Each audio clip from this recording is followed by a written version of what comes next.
Russia's Shoigu holds second call with US Defense Secretary in 3 days. Here's a summary of the article. We process your data to deliver content or advertisements and measure the delivery of such content or advertisements to extract insights about our website. Your device can receive and send information that allows you to see and interact with ads and content. Personalized ads and content, ad and content measurement, audience insights and product development. Personalized ads can be shown to you based on a profile about you. A profile can be built about you and your interests to show you personalized content that is relevant to you. Personalized content can be shown to you based on a profile about you.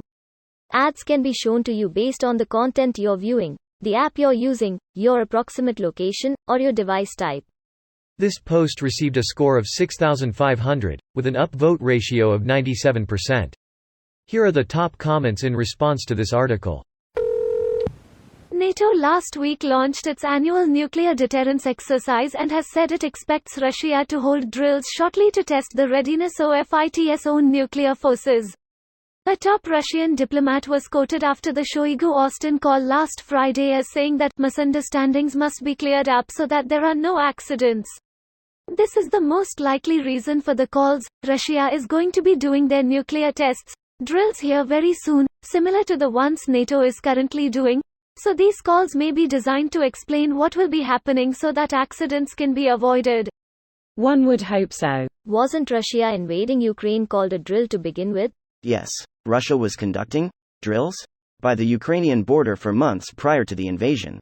The funny thing is these drills were likely counterproductive as the Russian troops were exhausted and had been sleeping outdoors in the cold for months prior to invasion instead of being well rested. Still, that doesn't mean all drills are just excuses to invade, and communicating clearly about intents and plans between nuclear powers is one of the main reasons nuclear war has been averted. Rumors coming out were that it was deliberately delayed because even Putin couldn't stand the idea of invading on a schedule the US president had announced. It royally messed up their logistics, especially the Kyiv part.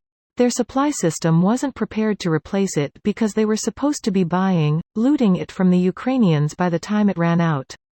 I.e., they not only started with an unrealistic idea of how easy it would be, they stared out undersupplied even for that. The withheld was more likely due to a deal between Putin and Xi to not invade during Winter Olympics, which China spent a shit ton of money on. Xi paid a massive bribe to have the Winter Olympics in Beijing where there is no snow and no mountains. Literally, the first rule of Russian military school is that you never invade Russia in the winter. For Putin, the self-appointed world's greatest chess player, someone else had to be calling the shots to make that fatal mistake. As well as the strings to the entire US economy via control over TSMC. I think their biggest surprise was they expected Zelensky to flee, and the Ukrainian government to collapse. Instead, they had the men stay and fight. I went and walked Hostomel about a half dozen times tracing the early parts of the invasion. They weren't told until halfway through the flight that they were actually invading Ukraine and came with 3 magazines and no real food or water, and crates of Russian passports and parade uniforms. Putin's arrogance was telling, but I missed it too because we don't really do capability assessments on near-peer nations. The Hostomel airport was their point of Russian realization that they were legitimately fucked. This video was automatically created by Reddit to speech. The article and comments in this video were selected from Reddit according to their upvotes, and any paraphrasing was performed by smmry.com, without any human intervention.